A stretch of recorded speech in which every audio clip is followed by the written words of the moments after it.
Hello मित्रों, जय हिंद। आप सभी का बहुत स्वागत है एक और नए वीडियो में। तो दोस्तों, हाल ही में शुरू हुई एक जो नई अस्थायी अमृत भारत है, इसके मार्ग को, इसके रूट को बढ़ाने को लेकर एक जो बड़ा अपडेट है वो निकल के सामने आ चुका है। जी हाँ दोस्तों, यात्रियों के बीच में लगातार लोकप्रिय हो रही हमारी जो अमृत भारत गाड़ियां हैं, इन्हीं में से एक गाड़ी के रूट को बढ़ाने को लेकर आया है जो बड़ा अपडेट है। इसके बारे में आज हम कंप्लीट डिटेल जानेंगे कि अभी ये जो अमृत भारत है वो कहाँ से कहाँ चलती है, साथ ही विस्तार होने के बाद ये गाड़ी कहाँ से खुलेगी, साथ ही गाड़ी के लिए जो नया टाइम टेबल है वो हमें कैसे देखने को मिलेंगे, साथ ही ये जो विस्तार है वो गाड़ी के ऊपर कब से लागू होगा। इन सारी चीजों को लेकर आज हम बात करने वाले हैं। आई बड़ी जानकारी, आई बड़ी रिपोर्ट के माध्यम से। इसलिए अमृत भारत गाड़ी के रूट एक्सटेंशन को लेकर आया ये जो बड़ा अपडेट है, इसके बारे में सारी चीजें जानने के लिए, समझने के लिए आप प्लीज इस वीडियो को ध्यान से देखिए। बाकी अब आइए शुरू करते हैं आज के इस वीडियो को एंड जानते हैं चल रही एक अमृत भारत गाड़ी के रूट बढ़ाने को लेकर आए इस बड़े अपडेट के बारे में। तो दोस्तों, जैसे कि आपने देखा कि हाल ही में बीते जनवरी के महीने में लगभग 12 से भी ज्यादा जो रूट्स हैं उन पर जो नई अमृत भारत गाड़ियां हैं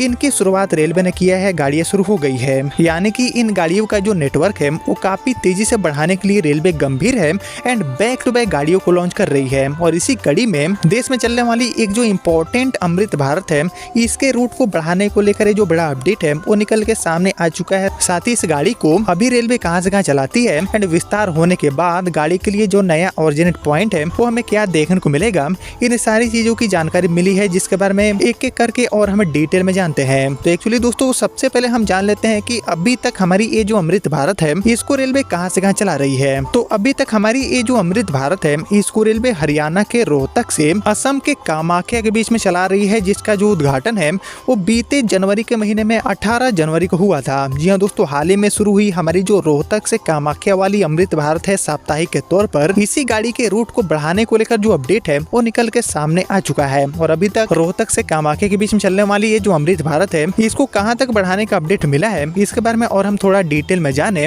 तो इसको लेकर आया जो रिपोर्ट है जिसके माध्यम से सारी चीजें सामने आ पाई है, उसकी अगर हम माने तो एक्चुअली रोहतक से कामाख्या तक संचालित होने वाली गाड़ी नंबर 15671 एंड 15672 यानी कि कामाख्या से रोहतक वाली जो अमृत भारत है इसका विस्तार भिवानी रेलवे स्टेशन तक किए जाने की जो मांग है, इसी को लेकर उत्तर पश्चिमी रेलवे बीकानेर की रेलवे उपभोक्ता सलाहकार समिति के सदस्य हरीश गोस्वामी जी ने भिवानी महेंद्रगढ़ लोकसभा क्षेत्र के सांसद चौधरी धर्मवीर सिंह को एक लेटर लिख दिया है। जी हाँ दोस्तों, ये जो बड़ा अपडेट है वो कहीं न कहीं निकल के सामने आ चुका है रिपोर्ट के माध्यम से। और इसी मांग को लेकर रेलवे उपभोक्ता सलाहकार समिति सदस्य की ओर से बीकानेर रेल मंडल के डीआरएम को भी एक लेटर भेजा गया है। बाकी हरीश गोस्वामी जी ने सांसद को लिखे पत्र में कहा है कि भिवानी रेलवे जंक्शन एक प्रमुख रेल जंक्शन है जहां से उत्तर पश्चिमी रेलवे एंड उत्तर रेलवे के जो कई इंपॉर्टेंट मार्ग हैं वो कहीं न कहीं जुड़े हुए हैं। बाकी गाड़ी नंबर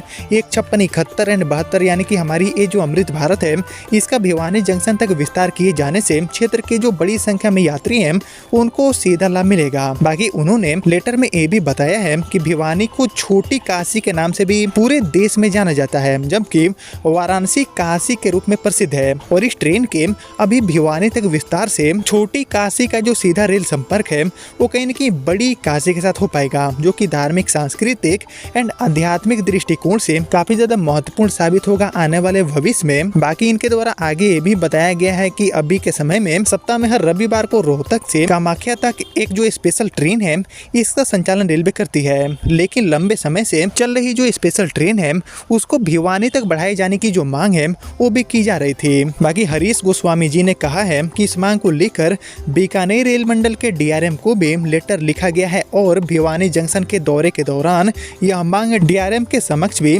प्रमुखता से उठाया गया है, जिस पर हमें कुछ जो पॉजिटिव रिस्पॉन्स है वो अगर सब कुछ ठीक रहा और रेलवे विभाग इसे कंसिडर करता है तो हमें पॉजिटिव रिस्पॉन्स आने वाले दिनों में देखने को मिल सकता है। बाकी दोस्तों, अभी कामाख्या से रोहतक वाली ये जो अमृत भारत है साप्ताहिक के तौर पर जो कि हाल ही में शुरू हुई है, इसका जो विस्तार है जिसको लेकर मांग किया गया है, तो इसके बारे में आप सभी का जो थॉट है, आप सभी का जो ओपिनियन है कि इसका विस्तार भिवानी तक होना चाहिए या फिर नहीं, वो मैं आपसे जरूर जानना चाहूंगा कमेंट सेक्शन में। बाकी देखते हैं कि रेलवे विभाग इसको कितना गंभीरता से लेता है और आगे मेरे पास जो भी अपडेट मिलेंगे तो मैं आपको फिर से अपडेट करूंगा। लेकिन फिलहाल अब इस वीडियो को इतना ही रखते हैं, मिलते हैं आप सभी से अगले वीडियो में। तब तक के लिए जय हिंद, जय भारत।